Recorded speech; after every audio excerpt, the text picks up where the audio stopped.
ስትል እንጀምራለን። እሺ እንግዲህ ከሙዚቃ ተመልሰናል። ክቡራን አድማጮቻችን ይህ ለምን የተሰኘው ፕሮግራማችን ነው።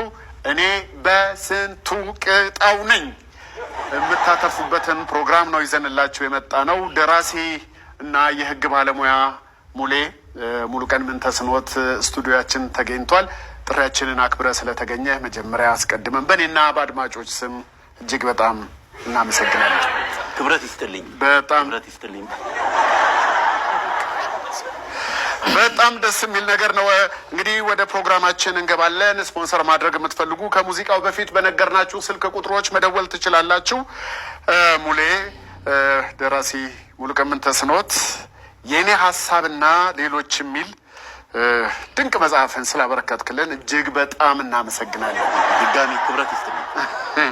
በጣም ጥሩ። ግን ይህን መጽሐፍ አስመልክቶ አንዳንድ ጥያቄዎች ነበሩኝ። መጠየቅ እችል ይሆን? እንዴታ እባክህ ቀጥል። እሺ በጣም ጥሩ። ከይቅርታ ጋር ምንም ችግር ከይቅርታ ጋር እዚህ መጽሐፍ ውስጥ የተካተቱ አንዳንድ ጽሁፎች ቃል በቃል ለቃሉ ይቅርታ ቃል በቃል ከድሮ ደራሲያን የተቀዱ ይመስላሉ። ይሄ እውነት ነው? በፍጹም ይሄ ስህተት ነው።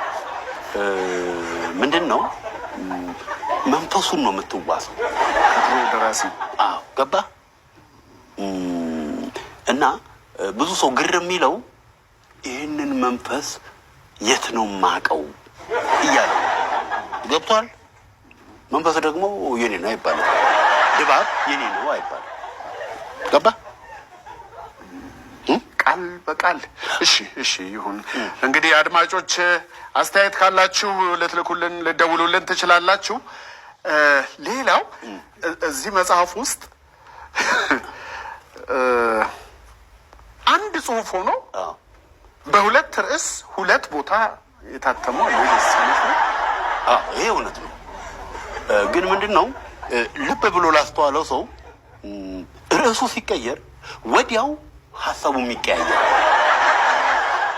ጽሁፉ እንዳለ ሆኖ ርዕሱ ብቻ ሲለወጥ ሀሳቡም ይለወጣል። የሚገርም ነው። ሌላው እዚህ የኔ ሀሳብ በሚለው መጽሐፍ ውስጥ አንዳንድ ታሪኮች የደራሲው እውነተኛ ታሪኮች ናቸው የሚል ሀሳብ ይነሳል። ይሄ እውነት ነው? እውነት ነው። እውነተኛ ታሪኮቼ ናቸው። የዝናቡ ቀን ዘነበችና የዝናቡ ግሮሰሪ መቼም አይረሱም እና እውነት ነው። ይገርም ነው። መቼም አድማጮቻችን በዚህ ፕሮግራም እያተረፋችሁ ነው ብለን እናስባለን። ስለሰጠን ማብራሪያ እጅግ በጣም እናመሰግናለን ሙሌ። አንተ ጥሪያችንን አክብረህ እዚህ በመገኘት ክብሩ ለኛ ነው። ድጋሚ አመሰግናለሁ። ክብረት ይስጥልኝ። ሌላ አንተ የምጨምረው ቀረ የምትለው ሀሳብ ካለ፣ ለአድማጮች የምታስተላልፈው መልእክት ካለ እባክህ። ለአድማጮች የማስተላልፈው የመጽሐፉ ምርቃት ቀን ቀድመው ልጉ ሰዎች ቀድመው እንዲገኙ ጥሪ ማስተላለፍ ነው። በተረፈ አመሰግናለሁ። ክብረት ይስጥልኝ። እወዳችኋለሁ ማለት ነው ፈልገው። በጣም ደስ ይላል።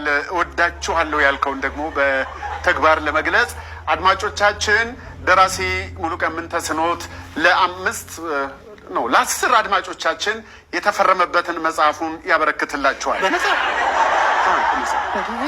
ምነካ ከዚች ላይ እያወቅ በጣም እናመሰግናለን። ደስ የሚል ጊዜ ነበረን። በጣም እናመሰግናለን። ወደ ሙዚቃ ግን እንዴ ከማይክ ሙዚቃ አልገባም እንዴ? ከፍ አድርጉት። ከማይክ ዞር እንበል እንጂ። እሺ ዞር። ምንም አላልክም እኮ